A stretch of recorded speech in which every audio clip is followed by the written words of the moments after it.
They grow up fast, don't they? Can I ask you a weird question? I don't want to make you feel uncomfortable. You don't have to answer it, and if it doesn't go well, we'll just edit it out anyway.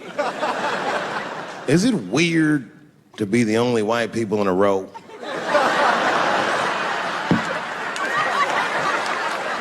Is it weird? I mean, you can be honest. Does it feel strange? Are you worried at all? Give me your money, motherfucker. I'm just fucking around. This guy got ice in his veins. He didn't even buckle. You know, like many black men my age, the first time I voted was 8 years ago. Right. I saw Obama on TV. I said, oh, I'm voting for this nigga. I remember the day I voted for Obama. I voted in Ohio, and my vote matters in Ohio. Ohio is a battleground state, but when I pulled up to the polls, all the soldiers were in line. There were so many black people in that goddamn line, I didn't even know it was the polls. I thought it was a check cashing place.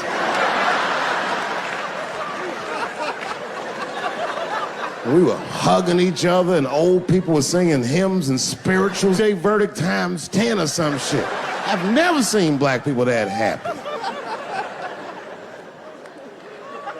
8 years later, I'm pulling up to the polls again. This time, I'm driving a brand new Porsche because the Obama years were very good to me.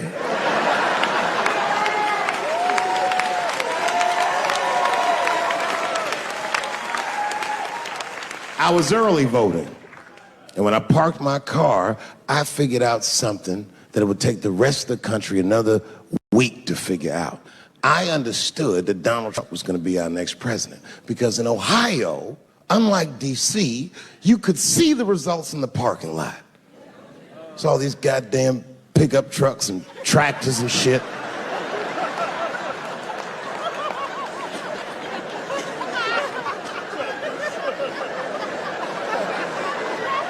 And then I walked up and I saw a long, long line of dusty white people.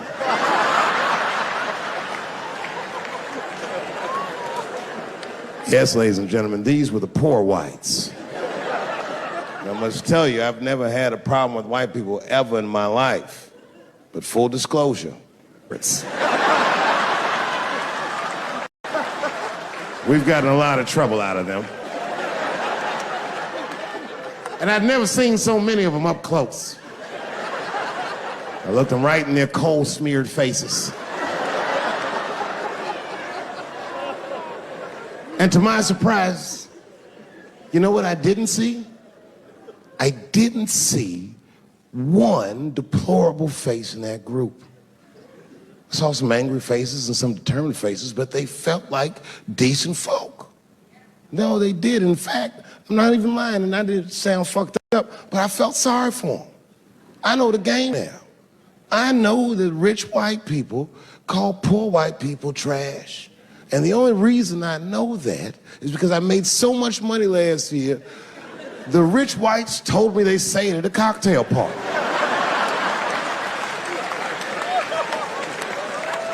And I'm not with that shit. And I stood with them in line like all of us Americans are required to do in a democracy. Nobody skips the line to vote. And I listened to them. I listened to them say naive, poor white people things. Man, Donald Trump's gonna go to Washington and he's gonna stand there thinking in my mind, you dumb motherfucker.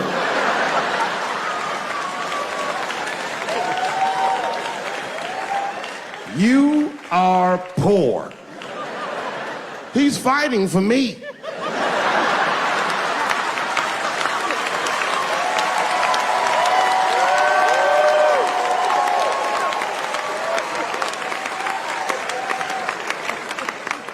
And they all looked at me. They could tell who I was voting for just as easily as I could tell who they were voting for. But do you guys know what we all had in common? Not one of us, not a single one of us, looked like we felt good about what we had to do in that booth. We were just doing our goddamn duty. Yes, I voted for Hillary Clinton. Of course I did.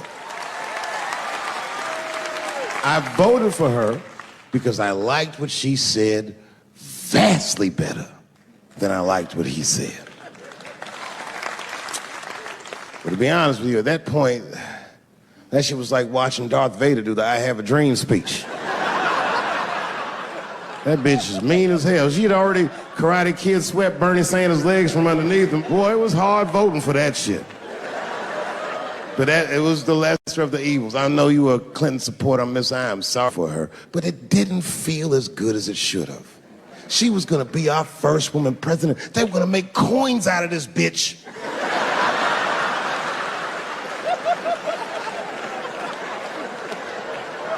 And somehow she just missed the dunk. Of course she should have beat him. Of course she should have beat him. You know what voting for her felt like? It was bittersweet. It felt like I was lucky enough to eat Halle Berry's pussy. And whilst I was doing so, she fucking farted in my face, man.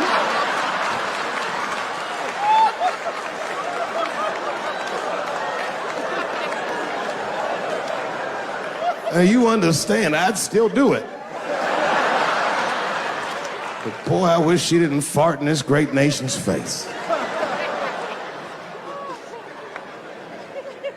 I voted that day, and then that same day I flew to New York City. I had work. That night I was in a comedy club in New York, and I said to an audience almost exactly what I just said to you. And I didn't know that there was a journalist in the room. And this journalist wrote an article. The headline of the article said, Dave Chappelle is an avid. Yeah, I had no idea the paper said that. And you know how I found out? My wife called me from Ohio the next morning in a goddamn panic. David, what the fuck is going on in New York? I said, I'm being good, but what have you heard?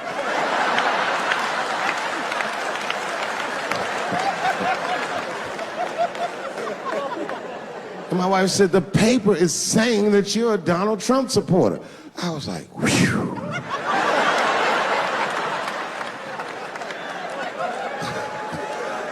I said, don't worry about that shit, baby. Nobody in their right mind would believe that. And she said, no, David, people believe it. And then she started reading the comments to me. Oh, they were terrible. All these black people calling me all kinds of Uncle Toms and shit. I should tell you, buddy, this is a very serious allegation from one black to another. I was incensed. Uncle Tom? How am I Uncle Tom, nigga? You the one that reads The Observer? Anyway, all this shit goes down around, and now Trump is the president, and I'm hosting Saturday Night Live.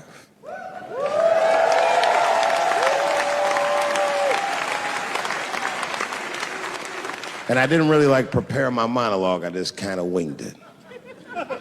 And at the end of the monologue, I don't even remember what I said. I said something like, you know, fuck it, we're historically disenfranchised, and we're gonna give him, something about we're gonna give him a chance if he gives us a chance. I don't know what I said, but whatever I said, I really wish I didn't say that shit.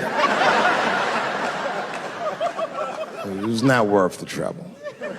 Now I walk into the barbershop and all them black people just be looking at me like, yo, Dave, what's up with your boy? Yo, nigga, yo! Not my boy. Because I don't care if you're a Republican or Democrat, if you support him or not, any objective person is going to have to admit that this motherfucker is having a terrible go of it. It really is. We've had presidents before that have done bad jobs, but this shit is worse than a bad job. It's scary to watch. Holy shit, it's like seeing a crack pipe in your Uber driver's passenger seat. The fuck is wrong with this guy? Yo, he is lunching, nigga. I watched Donald Trump in a press conference, and this motherfucker had all the media gathered, and this nigga literally asked the media to their face to stop finding shit out. I was like, yo, this motherfucker is bugging. And then I'm not even making this up. His lips started sweating. His lips.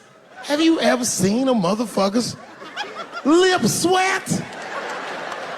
What the fuck is wrong with this nigga's lips? It's like if you're on a plane, right? You ever been on a plane?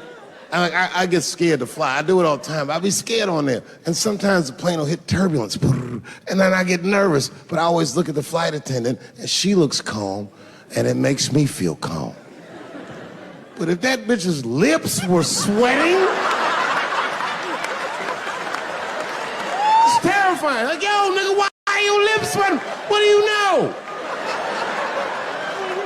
And then, I'm not even making this shit up. This motherfucker grabbed the podium, he goes, you don't know how scary the things I read in my briefings are. What's that, bro?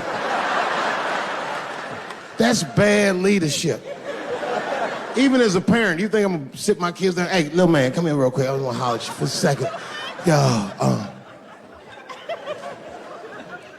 I'm 3 months behind on the rent, nigga, and I am worried. Very worried. Go to school and have a productive day, nigga. I was just thinking out loud, getting some shit off my chest. Like, what the fuck are you doing, bro? This is bad, man. Jesus Christ. All this motherfucker's ideas sound like high people ideas. Like, he doesn't think these things through before he tells us. He just tells us what he's thinking as soon as it occurs to him. This shit sounds nuts. I'm gonna go to China, and I'm gonna get those jobs from China and bring them back here to America. For what, nigga? So iPhones can be $9,000? Leave that job in China where it belongs. None of us want to work that hard. What the fuck is he thinking? Because I don't want to make them shits. What the fuck are you doing? Stop trying to give us Chinese jobs. I am going to bring back coal. Coal? I'm not even exaggerating. I have never in my life even seen a fucking lump of coal. I honestly don't even know what coal is for. If you're gonna have motherfuckers digging around in the dirt looking for shit, find me some truffles, nigga. That's what I'm about. And these truffle prices are getting out of control. If it gets any worse, I'm gonna be back down to regular butter like everybody else. Terrible, terrible job.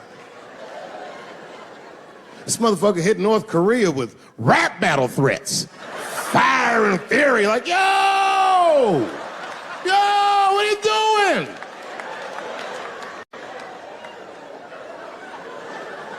It's fucking Korea, man. Kim Jong-un is a scary motherfucker. He might be as crazy as Trump. Some scary shit. And if you one of them naive motherfuckers that thinks that a war with Korea is gonna be easy, then you don't play Call of Duty at 3 a.m. like I do. Because that's when the Koreans play. Fucking 8-year-old Korean kid took out my whole goddamn platoon last night.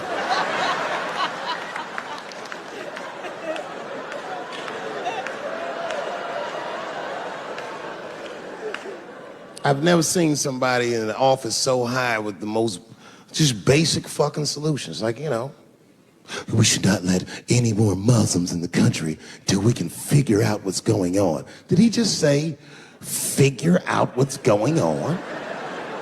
Who doesn't know how to do basic math? Let's count it out, okay? There's been 17 mass shootings in the United States. 4 of them were done by Muslims. None of those 4 Muslims were from any of the 7 countries in your stupid ass original band.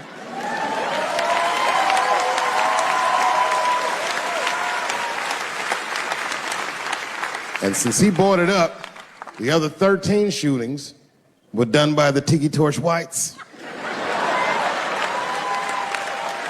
These are facts. And you don't see me trying to ban white people from the show to keep It's a fucking terrible idea because it's mean and it's racist, and most importantly, it would be catastrophic to my bottom line. If there were no white people here tonight, I might leave this bitch with $1,800. This man needs to realize that we all need each other. And that's why we will never, ever be able to beat China. Because everybody in America is racist, and everybody in China is Chinese. This motherfucker called it all wrong. And don't believe the media either, because as all this shit is happening, the media is trying to make us believe that the extremities amongst us are the norms. We can disagree, that's fine. And most of us are keeping a cool head about this shit. You know what I mean? Americans generally respect one another's beliefs, even if they don't share those beliefs. I know I do. I respect everybody's beliefs except Amish people. Because they are the only ones that I can say clearly their God is wrong. The speed limit is 75 miles an hour in Ohio, and one lane of traffic is buggy. Nigga, your God is ridiculous. All the Amish people around my way know me too. Not from television, obviously. They know me from the streets. Because when I see them horse and buggies, I'll pull the Porsche over and talk to them.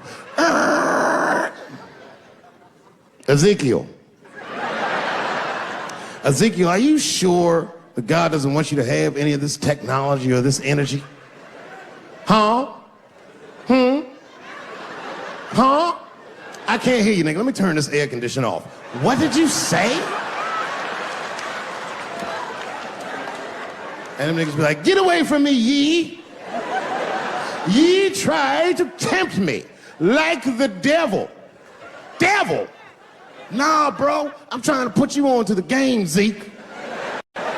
It's a big world out here, nigga. I just went 25 miles in 30 minutes. That's a day's journey for you.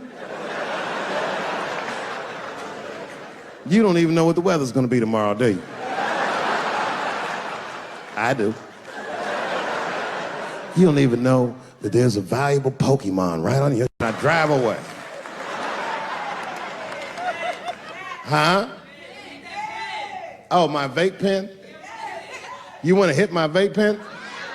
Oh, sorry, nigga. I'm trying not to get herpes. My bad. I've been playing cat and mouse with herpes for 30 years now, but every night I go to the club, I'll be like, not tonight, herpes. No disrespect. I'm not saying you have herpes. I'm just saying 1 out of 5 people do. So let's just all be careful around this motherfucker and make sure that we leave with the lips we came with.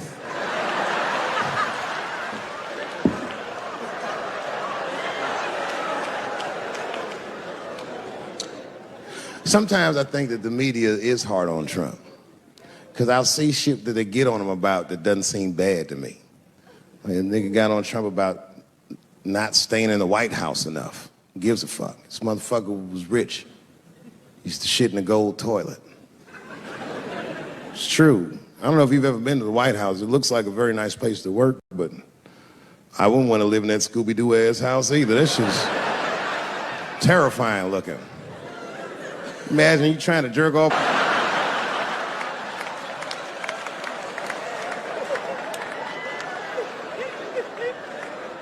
Shit, Bush didn't stay there either. He was rich too. He was like, fuck that, I'm going to my ranch in Texas.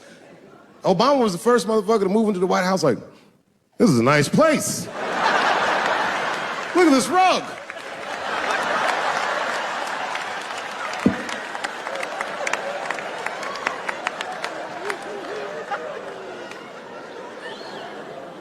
The media got on him about putting Jared Kushner in his cabinet, and I didn't think that that was the worst thing he'd done. I mean, it was still early, and I mean, it's not unprecedented. Kennedy had his brother as the attorney general, right? And this motherfucker's a Washington outsider. To be honest with you, I'd probably do the same thing.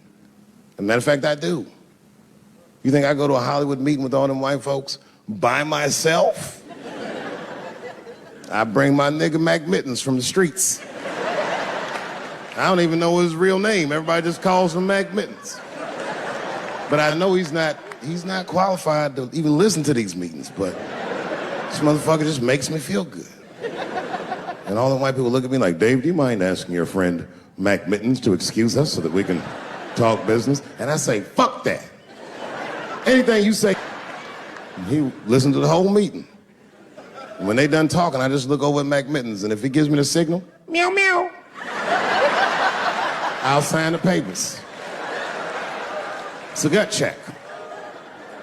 Or how about this one? Remember when it was the day after the election and the president of Taiwan called Donald Trump to congratulate him? And Donald Trump, of course, took the call and talked to the president of Taiwan. The problem with that was Taiwan doesn't have a president. The United States functions on what they call a one China policy, and Taiwan is a renegade province of said China. And Donald Trump didn't know that and picked up the phone and started yammering away, and the media ate his ass up. And I'm not gonna lie, I was laughing like shit. I was like, oh shit, this dumb motherfucker is in trouble. And then that night I was in bed drifting off to sleep, and then I had to admit it to myself. I was like, I didn't know that shit either.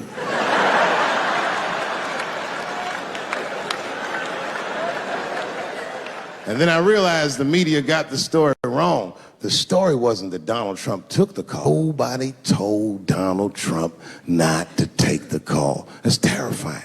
God damn, nigga, you don't have a Mac Mittens on your team? It wasn't like they were calling the White House. They were calling the switchboard at Trump Towers, and they were getting through. Anybody. Mr. President, there's a Ricky Ticky Tabby on the phone for you? Yes, put him through. Hello, Ricky Ticky. Good to talk to you. Mr. President, there's a John Jacob Jingleheimer Smith on the phone. Oh, his name is my name, too. Put him through. Hello, John Jacob. Let's talk business. How many people in this room are not originally from the United States? My round of applause. Where are you from, bro? You right there. Iraq. You're from Iraq? Ew. I was fucking around. How long have you been here in the country? Like 23 years. 23 years? Are you a citizen yet? You are? Congratulations, nigga. Congratulations. Well, welcome to this great land. I'm gonna give you a history lesson, because I'm sure this wasn't on your entry exam. But every naturalized American has heard something about what I'm about to tell you. The picture is the early 50s in the United States. This 14-year-old boy goes down from Chicago to Mississippi to meet his extended family for the first time. He'd never been to Mississippi. And before he went, his mother said to him, very pointedly, she said, if a white man looks you in your eyes in Mississippi, look away. And I don't know what you know about black people from Chicago, but they're not a scared people. Legend has it, he was in front of a convenience store hanging. A white woman walked out of the store, and he thought she was pretty, and he said, bye, baby.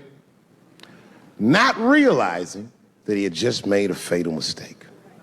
4 days later, a group of adult white men burst into this family's home and snatched a 14-year-old boy out of bed in front of his family that was powerless to stop them, and he was never seen alive again. His name was Emmett Till.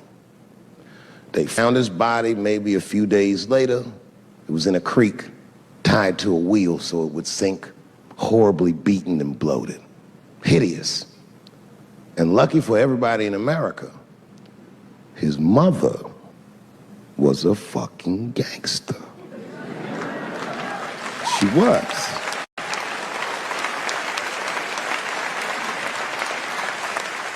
If you can imagine, in the very midst of a mother's worst nightmare, this woman had the foresight to think about everybody.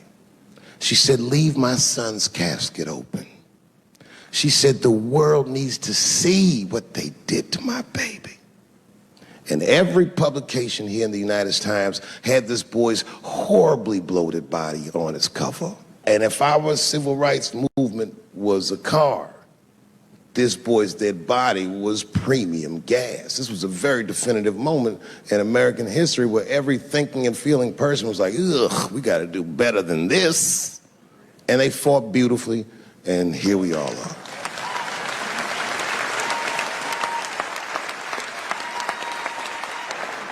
And the reason that I bring that up tonight and why it's relevant now is because less than a year ago, the woman that he allegedly whistled at admitted on her deathbed that she lied in her court testimony. And you can imagine when we read that shit, we was like, ooh, you lying ass bitch. I was furious. But that was my initial reaction. And initial reactions that we all learned as we get older are often wrong or more often incomplete. They call this phenomenon standing too close to an elephant. The analogy being that if you stand too close to an elephant, you can't see the elephant. All you see is its penis-like skin. And give it a better look. And on stepping back and thinking about it for a few moments, I realized that it must have been very difficult for this woman to tell a truth that heinous about herself at any point in her life, even the very end. And I was grateful that she had the courage to tell it before she left this world, because it's an important truth and we needed to know. And I said to myself, well, thank you for telling the truth, you lying ass bitch.